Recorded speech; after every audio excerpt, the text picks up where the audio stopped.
Quiero invitarles que abra su Biblia en el libro de Romanos. Estamos compartiendo este hermoso libro, el que el Señor, ¿no es cierto?, nos está ministrando a través de esta hermosa carta. Y en esta oportunidad nos vamos a centrar en dos versículos, solamente dos versículos, que es el número 16 y 17. Así que busque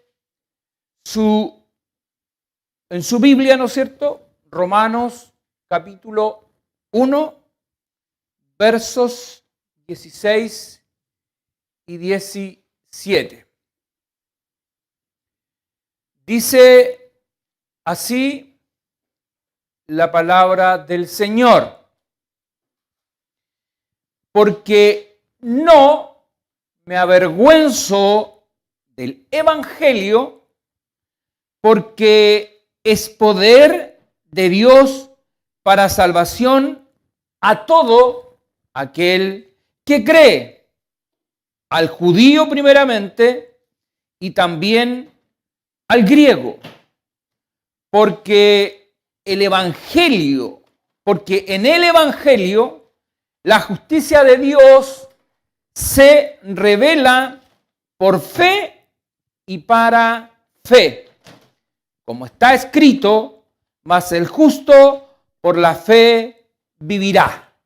Quiero invitarles que leamos nuevamente, porque son dos versículos de la palabra del Señor, pero son estos versículos justamente la columna vertebral de todo el libro de Romanos, porque a partir de estos dos versos se desarrolla todo en profundidad el Evangelio de nuestro Señor Jesucristo. Así es que leemos nuevamente: porque no me avergüenzo del Evangelio, porque es poder de Dios para salvación a todo aquel que cree, al judío primeramente y también al griego. Porque en el Evangelio la justicia de Dios se revela por fe y para fe, como está escrito: mas el justo por la fe vivirá. Sabemos que Él es el que a través de su Espíritu Santo ministra nuestras vidas a través de su bendita y gloriosa palabra. No hay nada que tenga mayor prioridad en los hijos del Señor que no sea su palabra, porque es lo que Dios ha querido revelar para los hombres, para su pueblo, para sus hijos. Y para quienes se vienen sumando en esta tarde, estamos compartiendo el hermoso libro de Romanos, esta carta a la iglesia de Roma. En el capítulo 1 seguimos en este capítulo que describe muchas cosas y que es la columna vertebral de todo lo que es el libro propiamente tal de Romanos. Y para contextualizar todo lo que vamos a compartir en esta tarde, vamos a recordar algunos puntos que el Espíritu Santo nos ministró la semana pasada en este mismo capítulo 1, pero en los versos 8 al 15. Y ahí algunas cosas que quiero rescatar de lo que el Señor nos habló. Como punto 1, habló acerca de lo que era el testimonio, el buen testimonio de la iglesia en Roma. acto que fue reconocido en esta carta, porque el Evangelio de Jesucristo gozaba de buen testimonio producto del trabajo que estos hermanos estaban realizando. Y se extendía por todo el mundo. ¿Por qué? Porque Roma era, ¿no es cierto?, una ciudad cosmopolita, era el lugar, ¿no es cierto?, donde estaba toda la autoridad del Imperio Romano, y por lo tanto había mucha movilidad, mucho movimiento, muchas personas transitaban por este lugar. Así es que era estratégico para la predicación del Evangelio, y había muchos hermanos que se habían convertido al Señor, Él los había llamado, y por lo tanto estaban dando un buen testimonio. ¿Qué es lo que tiene que dar la iglesia de Cristo?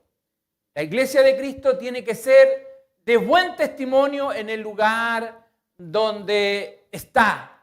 Somos la sal de la tierra, luz del mundo, dice la palabra del Señor. Por lo tanto, hay, ¿no es cierto?, en ese sentido, un deber de cada persona, que quienes formamos la iglesia de Cristo y por lo tanto formamos también la iglesia local, de ser un buen testimonio. Permítanos el Señor a nosotros como iglesia dar un buen testimonio siempre.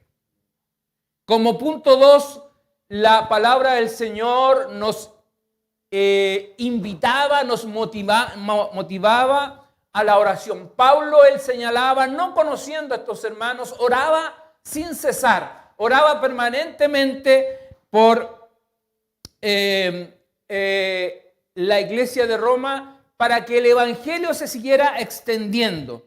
El Evangelio en ese sentido nos impulsa a orar permanentemente. Y hay muchos textos bíblicos, la palabra del Señor enriquece mucho en este aspecto, y lo vivimos el viernes pasado en una media vigilia que hicimos de oración y palabra, donde fuimos recorriendo varios textos de las Sagradas Escrituras que son una oración, los Salmos y varios textos que compartimos con los hermanos, Filipenses 4, ¿no es cierto?, 6 y 7, donde dice: por nada estéis afanosos, sino que sean conocidas vuestras peticiones al Señor con toda oración y ruego. Y así nos compartíamos, porque el Evangelio del Señor nos impulsa a la oración. Como punto 3, nos ministraba el Señor acerca de que el Evangelio es un motor que nos lleva, nos impulsa a la comunión entre hermanos, por sobre nuestras diferencias, por sobre todo aquello que pudiera en algún momento generar algún tipo de fricción, algún tipo de roce, diferencia. Por sobre esas cosas el Evangelio nos llama a tener comunión, y con Cristo sí se puede tener comunión. Y como último punto, Pablo sentía un tremendo y profundo compromiso con el Evangelio. Él dijo: soy deudor, ¿no es cierto?, del judío, del gentil, del sabio, del no sabio, de todo soy deudor, porque él en sus venas, ¿no es cierto?, corría este mandato del Señor de predicar el Evangelio de Jesucristo a aquellos que no lo conocen. Por lo tanto, la iglesia, el pueblo del Señor, tiene esta gran misión, la gran comisión, ¿no es cierto?, de ser deudor con aquellos que no conocen el Evangelio. Y así llegamos entonces ahora a tocar estos dos versos, porque toda esta primera parte fue el saludo largo y profundo de Pablo, ¿no es cierto?, donde se dirige a estos hermanos y reconoce lo que el Evangelio significa para él y lo que el Evangelio significa para la vida del creyente y las iglesias que estaban formándose en diferentes partes del imperio. Y en esta oportunidad vamos a compartir entonces los versos 16 y 17, que ya lo hemos leído, ¿no es cierto?, donde Pablo comienza a describir cómo él se siente cómo él ve lo que significa para él el Evangelio, ¿no es cierto? Porque finalmente esto es, cada una de las frases que él menciona en estos dos versos, nos vamos a dar cuenta que sintetiza el Evangelio de Jesucristo. Y yo, para poder compartirlos con ustedes, lo quiero separar en 3 puntos importantes en los que vamos a compartir. El uno es el poder del Evangelio para salvación a todo pueblo y nación. Poder del Evangelio para salvación a todo pueblo y nación. Lo segundo es que la justicia de Dios es una revelación divina y no interviene el ser humano en esto. Y como tercero, somos salvos por la fe en Jesucristo. Y esta es una elección soberana de Dios. Y así entonces comenzamos con el punto 1 que tiene que ver con el poder del Evangelio para salvación a todo pueblo y nación. Y Pablo parte con la siguiente frase diciendo, porque no me avergüenzo del Evangelio. En realidad, si uno lo tradujera de otra manera, él lo que planteaba es, me siento honrado de poder ser un portador del Evangelio de Jesucristo. El Evangelio, o el término Evangelio significa buena nueva, buenas noticias. Pero esto no es cualquier noticia, no es algo común del mundo de las noticias, sino que esto es algo que trasciende, algo que impacta, ¿no es cierto?, a la esfera natural y espiritual. Por eso que es una buena y gran noticia. ¿Por qué? Porque al ser humano el Evangelio de salvación y vida eterna trae paz. Y esa paz que es profunda, que nadie, ningún ser humano puede otorgar. Nada de este mundo puede conceder y dar la paz que el Evangelio da.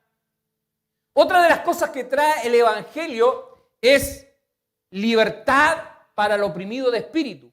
Y así podríamos encontrar una serie de frases que podrían describir, ¿no es cierto?, lo que significa el Evangelio para el ser humano. Trae una reconciliación con Dios, con el Creador del universo.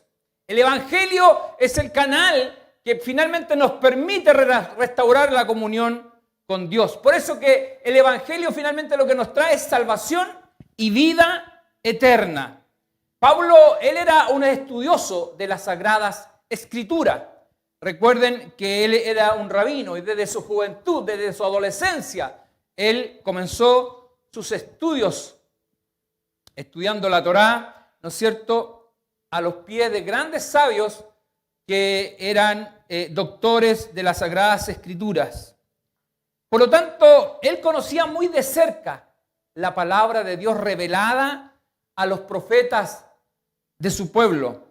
Él conocía acerca de la elección soberana de Dios cuando tomó a Israel y lo apartó para él.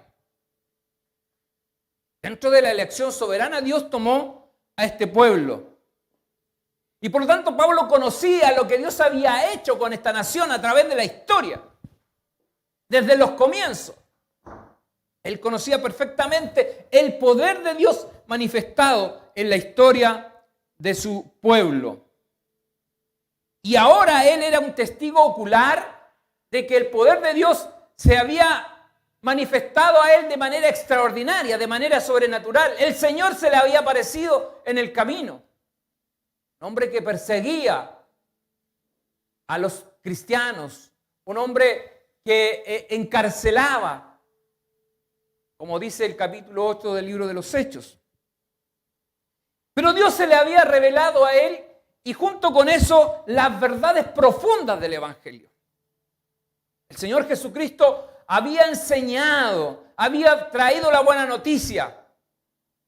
Venid a mí todos los cansados y trabajados, que yo os haré descansar. Todo aquel que cree en el Hijo de Dios tiene salvación y vida eterna, mas el que no cree ya ha sido condenado. Y así podemos ver en los evangelios las enseñanzas de Jesús. Pero Pablo, a él les entregaba una revelación profunda de cada detalle y composición del evangelio. Y que el libro de los Hechos lo relata muy bien. No había poder humano con capacidad para generar una transformación profunda en las mentes de las personas, excepto el evangelio de Jesucristo. Sin embargo, para algunos el evangelio era causa de vergüenza, ¿cierto? Tenían una mirada muy despectiva de lo que significaba el evangelio. Recuerden que Jesús nace, el Hijo de Dios, en una familia humilde. Su padre era un carpintero. Su madre era una mujer común. No eran de la dinastía y de la clase alta de Israel. No pertenecía a la élite de las familias judías. La gente del vulgo. Un matrimonio, ¿no es cierto?, sencillo. Y por lo tanto, para muchos judíos, eso claramente para ellos, eso y otras cosas más, obviamente, el evangelio era causa de vergüenza. Jesús, además, este maestro, este hombre que había traído buenas nuevas de salvación y vida eterna, que decía ser el Hijo de Dios, muere en la cruz como un malhechor. Entonces, estas cosas, desde la mirada humana, mirada del hombre, ¿no es cierto?, podrían ser causa de vergüenza para muchas personas. Pablo dice algo muy distinto. Dice, no me avergüenzo del evangelio. Por otra parte, estaban los romanos, que era Roma. En Roma estaba el imperio, desde ahí se gobernaba, ¿no es cierto?, el mundo de la época. Muchos pueblos estaban sujetos a este imperio, se había extendido. Este reino se había extendido de manera amplia por muchas partes. Por lo tanto, eran los poderosos de la época. Y ellos, a través de la destrucción de vidas, porque sus ejércitos eran los que iban, ¿no es cierto?, tomando pueblos. Y para esto moría mucha gente. Por lo tanto, el poder del Imperio Romano se manifestaba a través de la destrucción de vidas, que es muy distinto al imperio de Dios o al Evangelio de Jesucristo, que a diferencia de vida destruida, Él lo que hace es dar vida. Ese es el poder del Evangelio. Por eso que Pablo dice, no me avergüenzo del Evangelio. El poder del Evangelio entonces lo que hace es sacar al ser humano de un estado de miseria, de un estado de muerte, para hacer de él una nueva criatura. Y quizás hoy día, en nuestros tiempos, para muchos, el evangelio podría ser algo vergonzoso. Para algunos podría ser solo doctrina, enseñanzas, buenos principios que recibió tal vez desde pequeño. Alguien que va a la iglesia porque su familia lo lleva. Y por lo tanto podría de alguna manera sentir vergüenza frente a su entorno, frente a su red más cercana, a su red social. Quizás podría sentir vergüenza del evangelio, no lo sé. Para otros, el evangelio no es más que una costumbre, una tradición, una forma de participar en el mundo evangélico. Pero tal vez su testimonio en el entorno más cercano es un desastre. Por lo tanto, su propia conducta le avergüenza y por lo mismo se avergüenza del evangelio. También el desconocimiento de las verdades aquí escrita en las Sagradas Escrituras, puede llevar a alguien a avergonzarse del Evangelio porque finalmente no entiende y no ha querido entender la palabra de Dios revelada. Tal vez los logros académicos y profesionales que alguien pudiera haber alcanzado podía llevar a muchos a avergonzarse de hablar del Evangelio de Jesucristo en su círculo más cercano, en su círculo académico o profesional. Podría quizás sentir vergüenza porque no conoce la profundidad y lo que significa el Evangelio en la vida de las personas. Pero aquel que ha logrado, por misericordia de Dios, entender lo que significa el Evangelio en una persona, el cambio de vida, aquel que sabe de dónde Dios lo ha sacado y dónde lo tiene hoy día.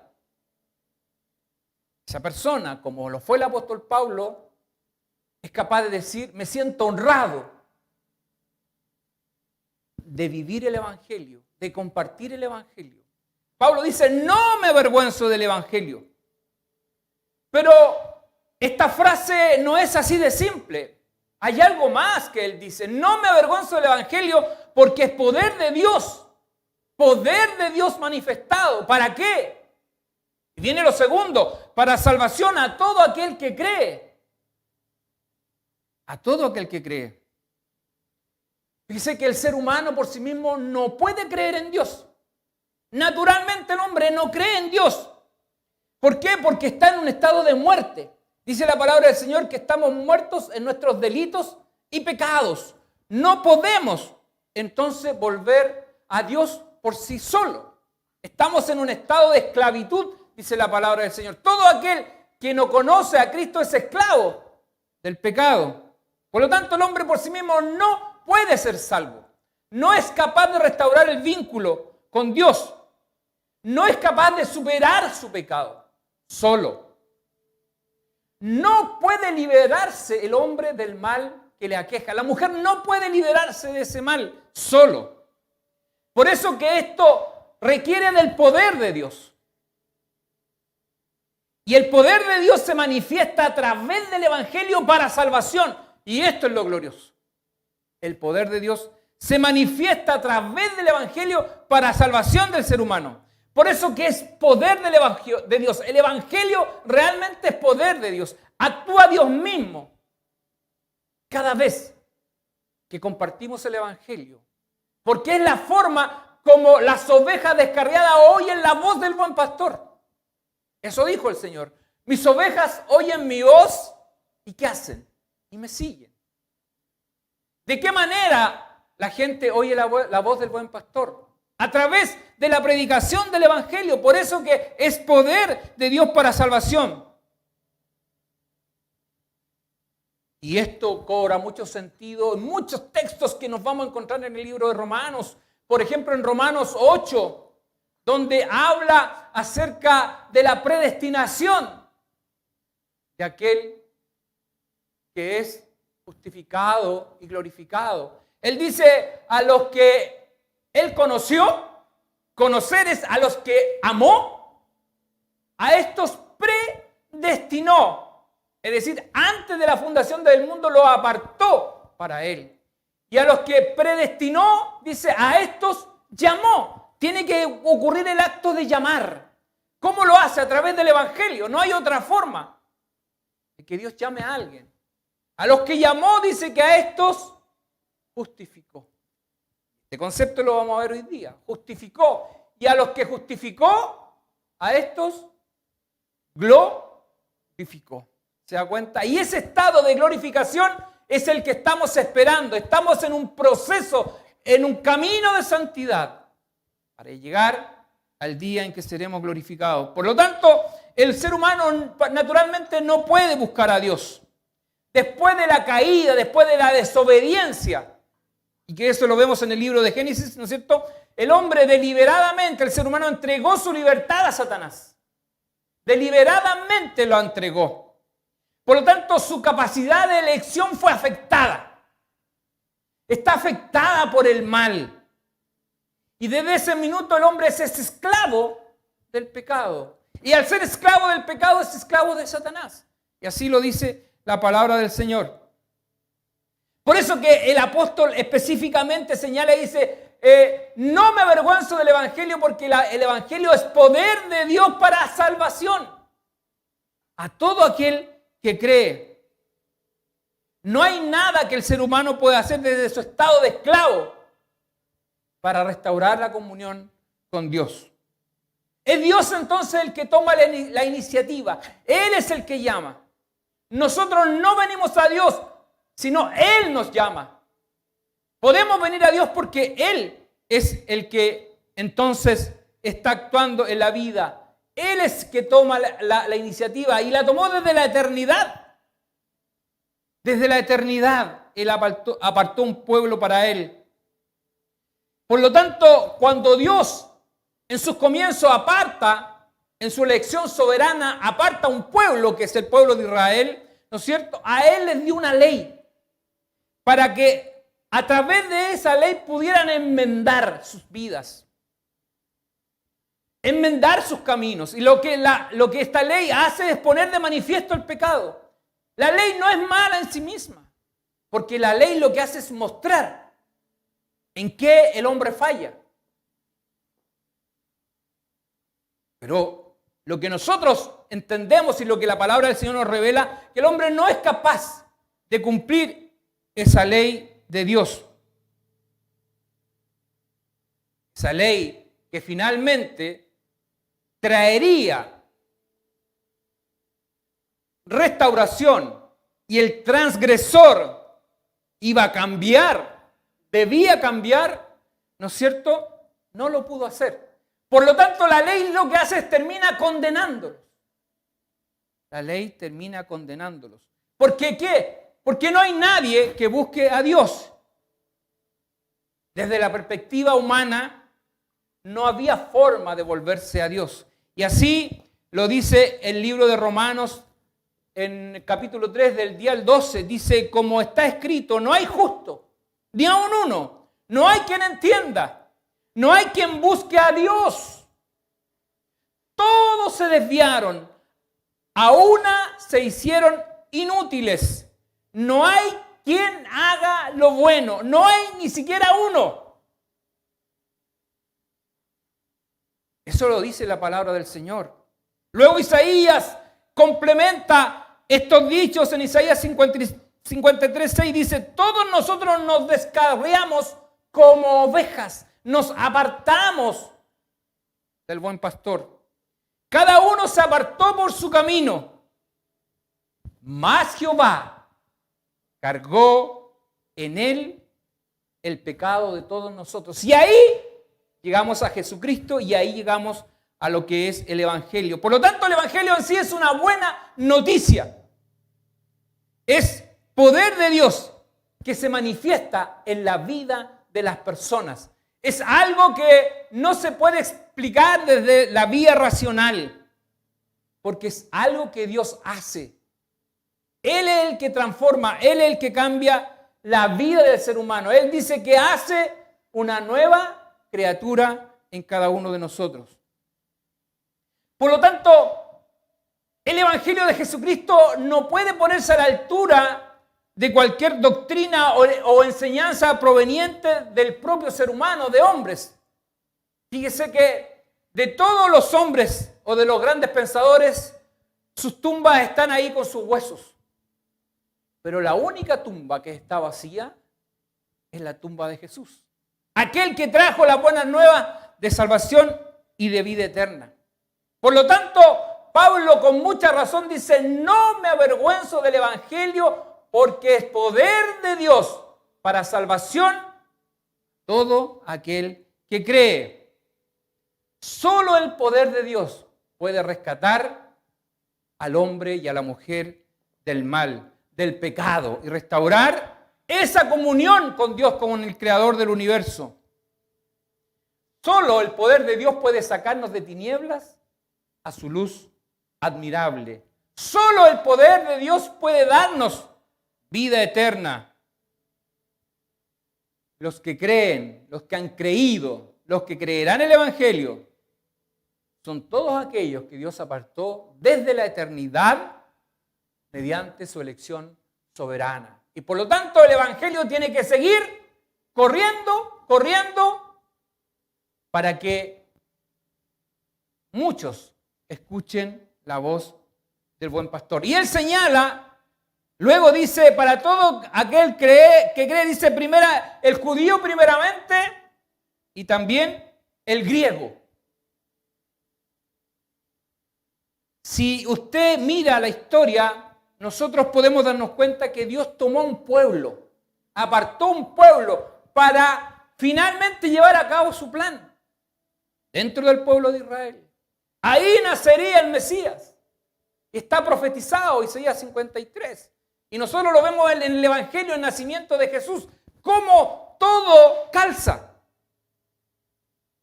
Dios tomó a este pueblo, Dios tomó a esta nación y el Evangelio primero fue predicado a ellos. Jesús predicó a su propio pueblo, a su propia gente. Juan, en el capítulo 1, verso 11, él dice, a los suyos vino, mas los suyos no le recibieron. ¿Se da cuenta? Vino primeramente a su gente, a su pueblo, pero no le recibieron. Cuando el Señor está antes de ascender a los cielos, en el libro de los Hechos, nosotros solo vimos en el capítulo 1, verso 8, ¿no es cierto? Él les da la gran comisión. ¿Y cómo parte la gran comisión? Id y predicar mi evangelio a toda criatura, ¿no es cierto? ¿Parte de dónde? En Jerusalén. Dice, por Jerusalén, después por Judea, luego Samaria, y de ahí, ¿no es cierto?, se extiende a lo último de la tierra. Por eso que Pablo dice primeramente al judío y también al griego, porque estos dos hombres o estas dos etnias, por decirla, representaban al mundo. Judíos, ¿no es cierto?, como el pueblo elegido de Dios, y los griegos representaban el conocimiento, el saber, y representaban de alguna manera, ¿no es cierto?, al resto de la humanidad. Por eso dice primeramente al judío y también al griego. Y así seguimos avanzando en estos hermosos textos y vamos al punto 2, que la justicia de Dios es una revelación divina, donde no interviene el ser humano. No hay participación del hombre en esto. Dice, porque en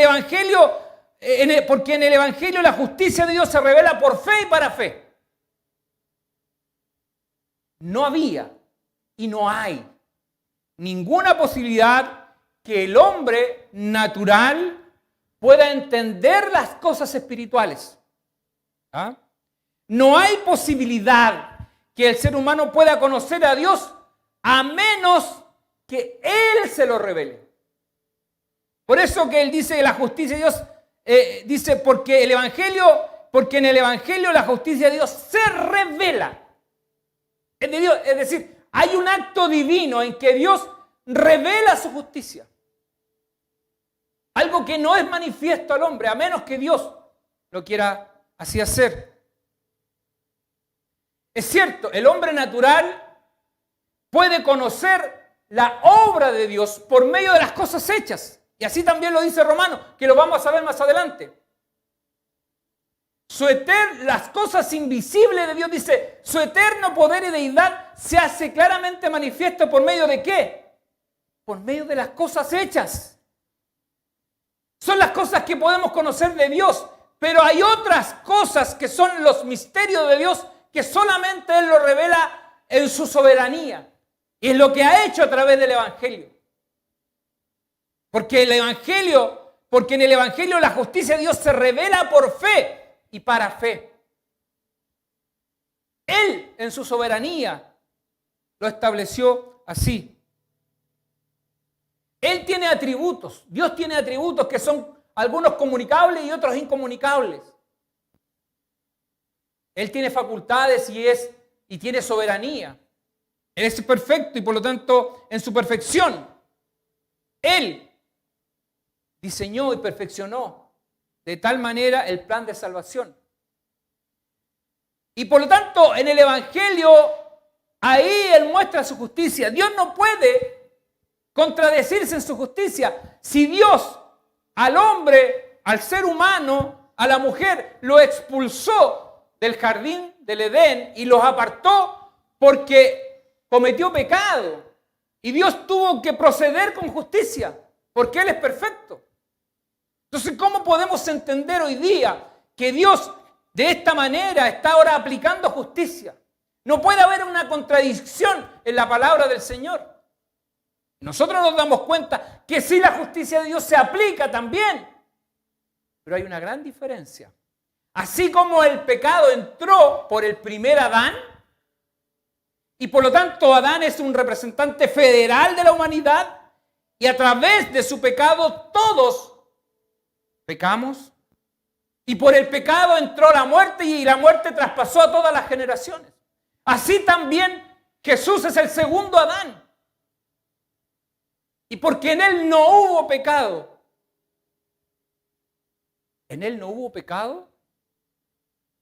y por lo tanto la muerte no lo pudo contener, la muerte no pudo contra Él, entonces en este segundo Adán llegó la vida para el ser humano. Jesús, Él fue injustamente condenado. Pero antes de pasar a ese punto, es dejar claro que el Señor siempre tiene que aplicar su justicia y la aplica contra un infractor, en este caso el ser humano. Es aplicada en esta oportunidad justicia a través del Evangelio y es mediante la fe en el Hijo de Dios. Pero esto se traduce en varios eventos que ocurren. Jesús dijo, el que cree en el Hijo de Dios tiene salvación y vida eterna. Mas el que no cree ya ha sido condenado. Es decir, todo aquel que no cree en el Hijo de Dios, que no cree en el Evangelio de Jesucristo, ya, de alguna u otra manera, ya ha sido condenado. Es decir, el juicio de Dios ya está sobre él. Porque cayó desde un principio y mientras esa situación el hombre no la pueda revertir, está condenado. A menos que haya algo, un mediador, ocurra algo que al aplicar la justicia de Dios el hombre quede libre de culpa. Y eso es justamente lo que trae el Evangelio. Jesús, Él fue condenado por la justicia del hombre y fue un acto de injusticia finalmente. Jesús muere, da su vida, da su sangre en la cruz del Calvario y Él cargó el pecado de la humanidad, porque en Él no había pecado. Pero Él carga con el pecado de la humanidad y así Dios lo había preestablecido para poder traernos salvación y vida eterna. Él tiene que aplicar su justicia y la aplica en la cruz del Calvario. Ahí la ira de Dios cayó sobre Jesús. Él cargó nuestros pecados, por lo tanto, Él tuvo que vivir la justicia de Dios en carne propia. Y Él carga entonces nuestras culpas. La muerte, como yo les decía, es la manifestación, es la prueba máxima del pecado en el ser humano. Porque la muerte pasó, por el pecado pasó a todas las generaciones. Entonces, cuando cae la ira de Dios sobre su Hijo en el momento en que Él está en la cruz del Calvario, donde Él está pagando los pecados de la humanidad, nos encontramos con que en Él no hay pecado. Ante Dios Él no tiene pecado. No hay condenación entonces para Él. Entonces Él paga Es propicio ¿no es cierto? Hay una propiciación. Él paga por nuestros pecados. Y la muerte no lo puede contener. Él dio hasta la última gota de sangre de su cuerpo. Fue vertida en la cruz del Calvario. Pero finalmente la muerte no lo puede contener. Porque en Él no hay pecado. Y actúa el Espíritu Santo, dice, con poder, y lo levantó de entre los muertos. Y vive y reina para siempre. Y a través de Él. Por eso la importancia de creer en Jesucristo como el Hijo de Dios. Por eso que el Evangelio es poder de Dios. Para todo aquel que cree. Porque en el Evangelio la justicia de Dios se revela por fe y para fe. Así es que entonces no hay mérito humano para poder alcanzar salvación y vida eterna que no sea mediante Jesucristo. No hay otro mediador entre Dios y los hombres. Yo soy el camino, la verdad y la vida, dijo Jesús, y nadie va al Padre si no es por mí. No hay otro mediador. No hay otro camino. Solamente la fe en Jesucristo. Y a partir de la fe en Jesucristo viene un cambio y transformación del ser humano. Y con eso viene un cambio de vida y con eso las buenas obras le siguen a todo aquel que ha creído en Jesucristo. Porque en eso consiste el cambio que Dios hace a las personas. Y esto es por fe y para fe. Es decir, hay un anillo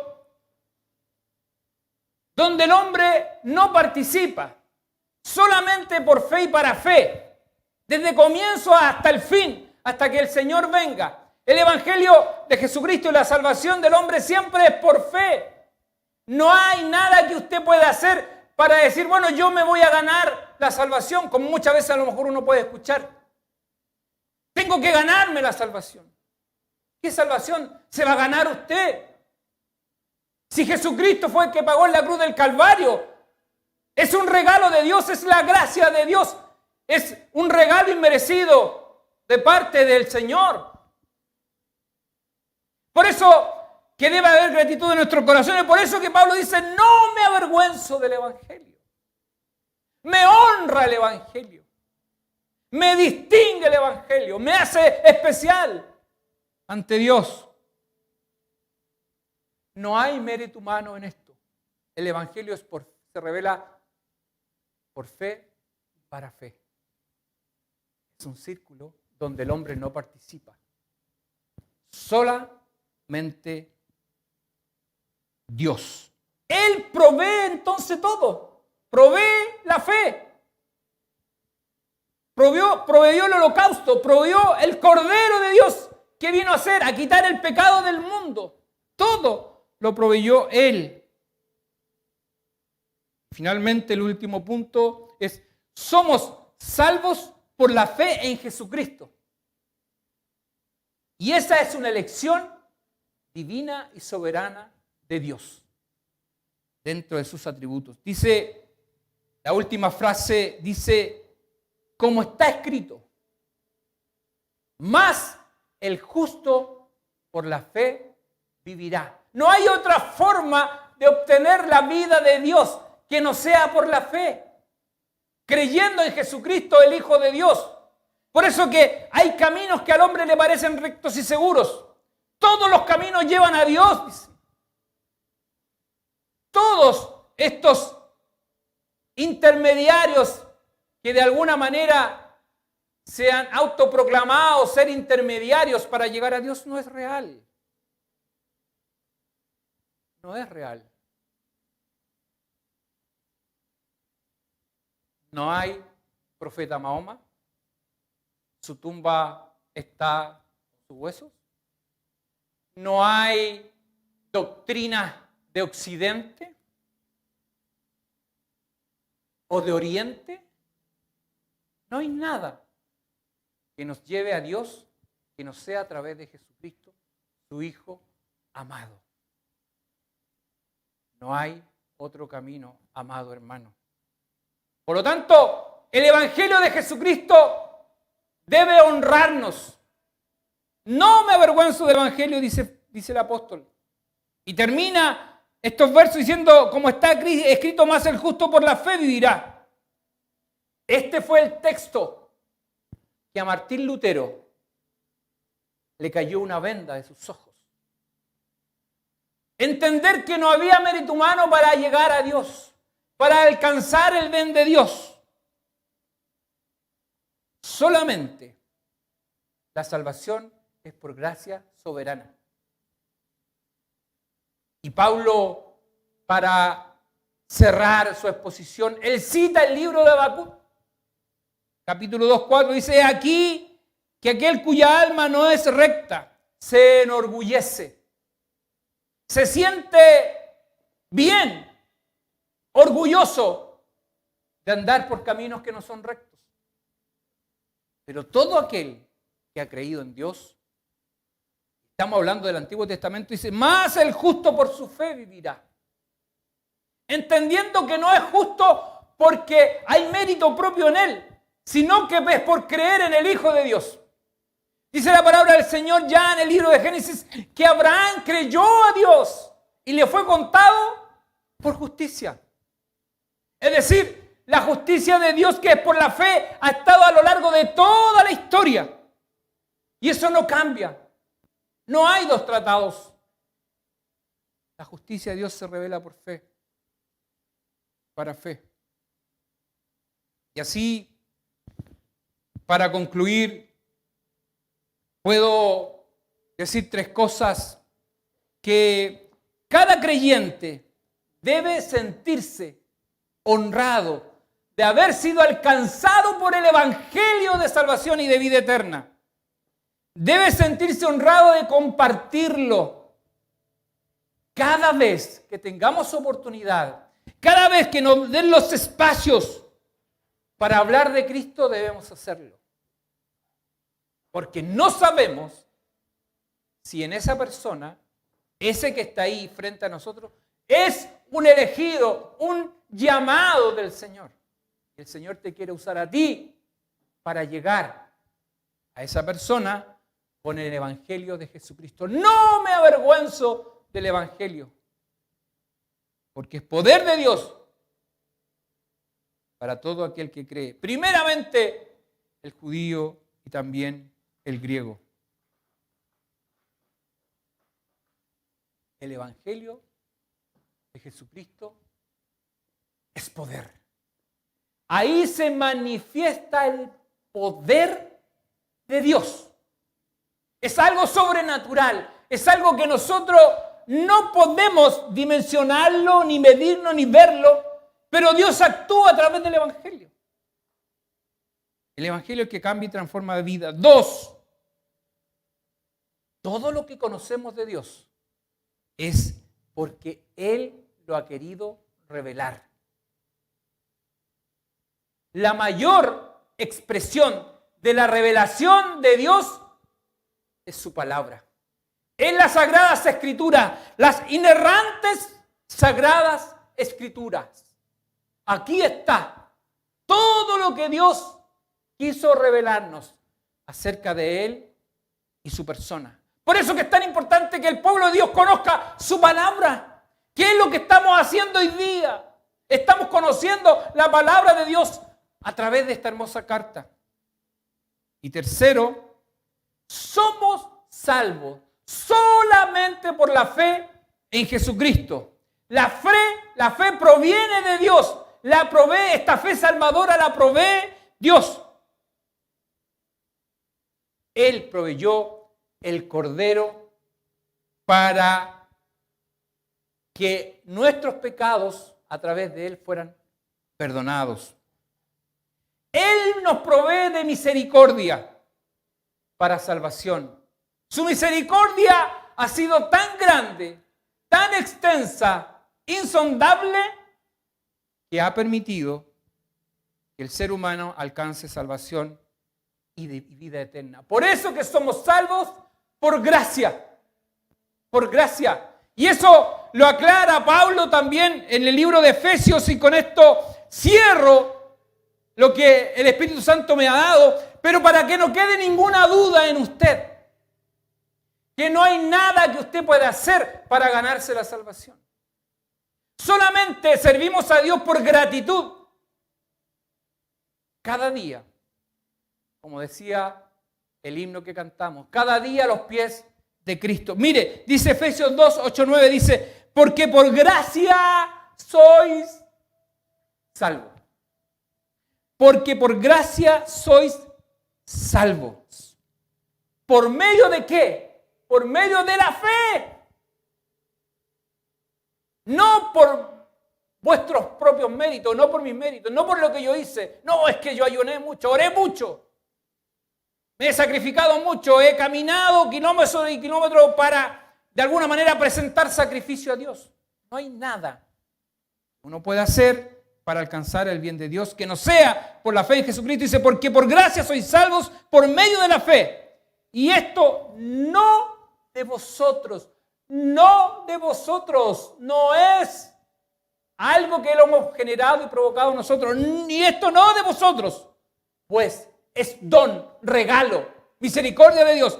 Pues es don de Dios, no por obras, no por lo que podamos hacer. ¿Para qué? Para que nadie se gloríe, para que nadie diga yo he sido capaz de ganarme la salvación, porque no somos capaces. Somos seres erráticos que fallamos y nos equivocamos. Pero a través de Jesucristo, abogado tenemos para con el Padre. Así que el Señor bendiga esta palabra en nuestros corazones.